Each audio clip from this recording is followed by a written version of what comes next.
Slide 65, Lesson 4, Person.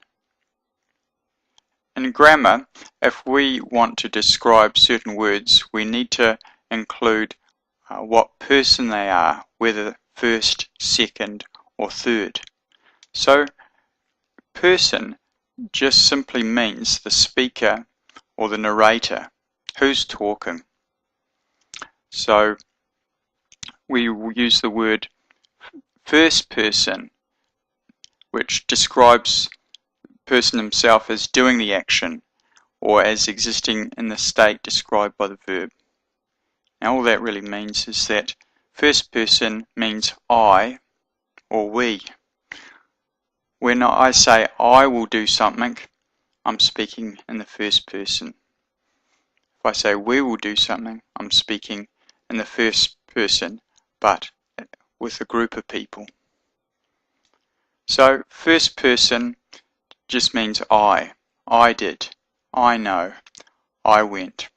And it means also we did, we know, we went. We'll look at that shortly. So the next category is second person. Second person addresses the subject of the verb. So in English that's just you. So if I say you did, or you know, or you went, I'm using the second person. So first person is when I am speaking and I say something about myself. I use the word I.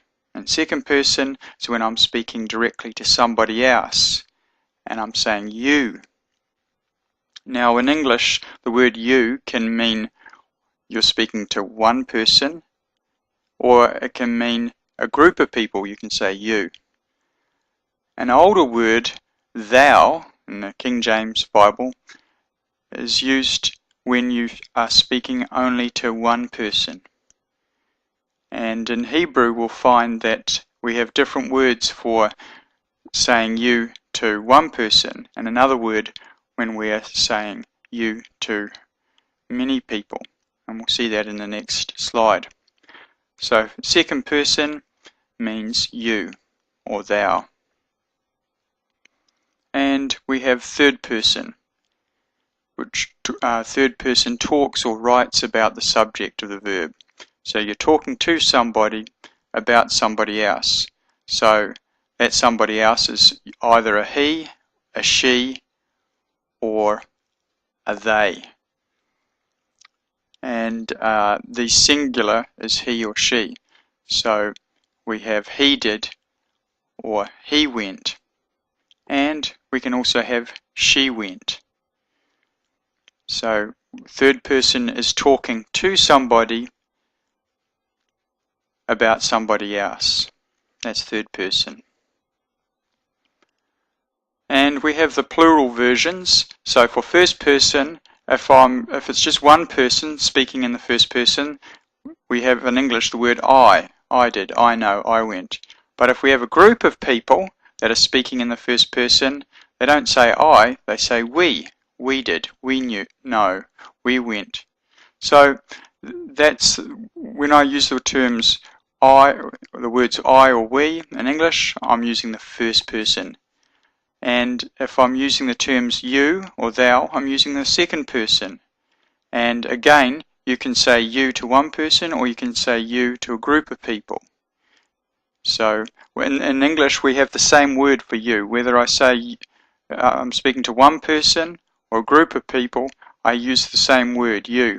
In Old English, I would use the word thou to speak just to one person, and I'd use the word you for speaking to a group of people. And in Hebrew there's two different words for when you're saying you to one person or you to a group of people. And finally, when you're using the third person, if you're speaking to one person, about one person, they're either a he or a she. So you say he did, or she did, or she went. And when you're speaking of a group of people, you use the word they. So they did, or they went. So that's speaking of the third person, because the third person, you are speaking to somebody about somebody else. So second person, you're speaking directly to somebody else. And first person, you're speaking of yourself, either singularly or as a group. So when you're speaking singularly, you say I did, I know, I went. And when you're speaking collectively, you say we did, we know, we went. So that's these grammatical terms, and we need to become familiar with these terms because we use it all the time when we are learning these new words and discussing grammar in various ways. So let's have a look at some examples of this person terminology.